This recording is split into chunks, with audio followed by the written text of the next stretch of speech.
আসসালামু আলাইকুম সুপ্রিয় দর্শক, কেমন আছেন সবাই? আশা করছি সকলে ভালো আছেন। আজকের ভিডিওতে আমরা কথা বলতে চলেছি ওমান সম্পর্কে। আমাদের কাছে ওমান সম্পর্কে বিভিন্ন ধরনের প্রশ্ন করছেন আমাদের অনেক বাংলাদেশি ভাই, যারা কিন্তু জিজ্ঞাসা করছে ভাই আসলে ওমানের এই কাজের ভিসাটা নাকি 10 তারিখে ওপেন করবে। আসলে এই কথাটা কতটুকু সত্য? এই মাসের 10 তারিখ, যেখানে আজকে 6 তারিখ, সেখানে 10 তারিখে আপনার ভিসা কি আদৌ খুলবে? বেশ কিছু দালাল, বেশ কিছু এজেন্সি এভাবে অনেকের কাছে কিন্তু প্রচারণা করে ফাইল নিছে, টাকা পয়সাগুলো নিছে। তো আজকের ভিডিওটি অবশ্যই আপনাদের একটা সাবধান করার জন্য আমি ভিডিওটি বানিয়েছি। এটা সচেতনমূলক ভিডিও, অবশ্যই আপনারা ভিডিওটি সম্পূর্ণ দেখবেন। বিস্তারিত বিষয় সম্পর্কে ওমানের সর্বশেষ ভিসার আপডেট কী আছে সেটা কিন্তু আপনারা জানতে এবং বুঝতে পারবেন।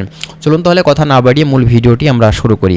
প্রথমত আপনাদেরকে বলি যে দেখেন, মিডল ইস্টের এই ছোট্ট দেশ ওমান আমাদের কিন্তু প্রিয় একটি দেশ। এই দেশটাতে যারা আগে থেকেছে তারা কিন্তু বাংলাদেশে একবারে চলে আসলেও পরবর্তীতে আবারও নতুন করে যাওয়ার জন্য কিন্তু দীর্ঘদিন ধরে চেষ্টা করছে। অনেকে হয়তো আমার ভিডিওটি দেখছেন যারা ওমানে অলরেডি কিন্তু ছিলেন, নতুন করে আবারও যাওয়ার জন্য চেষ্টা করছেন, বা অনেকেই আবার নতুন করে যাচ্ছেন একদম প্রথম। ঠিক আছে, তো যাই হোক, কথা হচ্ছে ওমানের ভিসাটা আসলে 10 তারিখে ওপেন করবে কিনা। দেখেন, এই বিষয়ে আমাদের কাছে অনেকেই কমেন্ট করেছেন যে ঈদের পরে 10 তারিখে ভাই আসলে ভিসা খোলার কথা ছিল, তো আদৌ ভিসাটা খুলবে কিনা 10 তারিখে। দেখেন, আসলে এই ধরনের আজগুবি কথা যে এজেন্সি বা যে দালাল বা এজেন্ট বলে থাকে তাদের কথা আপনারা কখনোই বিশ্বাস করবেন না, কারণ এগুলো কিন্তু সম্পূর্ণটাই আজগুবি কথা।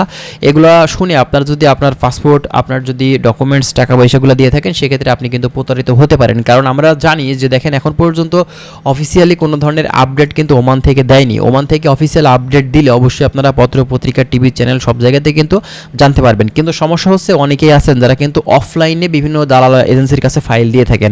অনেকের কাছে মোবাইল নেই, ইন্টারনেট নেই, হয়তোবা তারা আমাদের ভিডিওগুলো দেখতে পান না, সেজন্য কিন্তু অনেকেই স্ক্যামের শিকার হয়ে থাকেন, প্রতারিত হয়ে থাকেন। বিশেষ করে ঢাকা শহর থেকে বেশি কিন্তু প্রতারণার সম্ভাবনা কিন্তু বেশি দেখা যায়। ঠিক আছে, তো বর্তমান পরিস্থিতিতে আপনারা যদি কোনো এজেন্সি বা দালালের কাছে শুনে থাকেন যে আপনাদের মূলত ভিসা করে দিবে ওমানের ভিসা খুলে গেছে, ভিসা এখন হচ্ছে, অবশ্যই আপনারা সাবধান থাকবেন। এখন পর্যন্ত ওমানের কোনো অফিসিয়াল আপডেট দেয়নি বা কোনো ডেট দেয়নি যে অমুক তারিখ থেকে তাদের ভিসাগুলো ওপেন করে দিবে। এ বিষয়ে আপনাদের একটু সতর্ক থাকতে হবে। ঠিক আছে, আর দ্বিতীয় কথা হচ্ছে ওমানের ভিসা যদি খুলে দেয় সেক্ষেত্রে অবশ্যই আমরা আপনাদেরকে জানিয়ে দেওয়ার চেষ্টা করব, সব জায়গাতে আপনারা কিন্তু দেখতে পারবেন। এবং অবশ্যই ভিসা খোলার কথা শুনেই আপনারা হুমড়ি খেয়ে পড়বেন না কোনো দালাল বা এজেন্সির কাছে।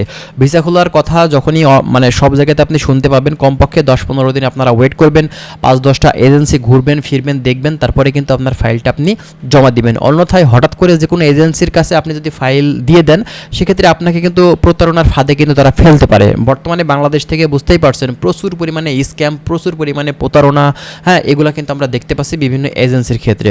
তো এই জন্য আপনাদেরকে সাবধান থাকতে হবে। বর্তমান পরিস্থিতি বাংলাদেশের আসলে খুব একটা ভালো না, সে কারণেই অবশ্যই যদি কোনো কিছু আপনারা করতে চান সেক্ষেত্রে 5 বার ভেবে তারপরে কিন্তু আপনারা সিদ্ধান্ত নেবেন। তো যাই হোক, যদি নতুন কোনো আপডেট এসে থাকে ওমানের, অবশ্যই আমরা সেক্ষেত্রে আপনাদেরকে জানিয়ে দেওয়ার চেষ্টা করব। তার জন্য অবশ্যই আপনারা আমাদের চ্যানেলের সঙ্গেই থাকবেন। যদি কোনো কিছু আপনাদের জানার থাকে সেটা কমেন্ট করবেন, আমরা চেষ্টা করব বিভিন্ন বিষয় সম্পর্কে আপনাদের অবগত করার। ভালো থাকবেন। আজকের ভিডিওটি আমরা এখানেই শেষ করছি। আল্লাহ হাফেজ।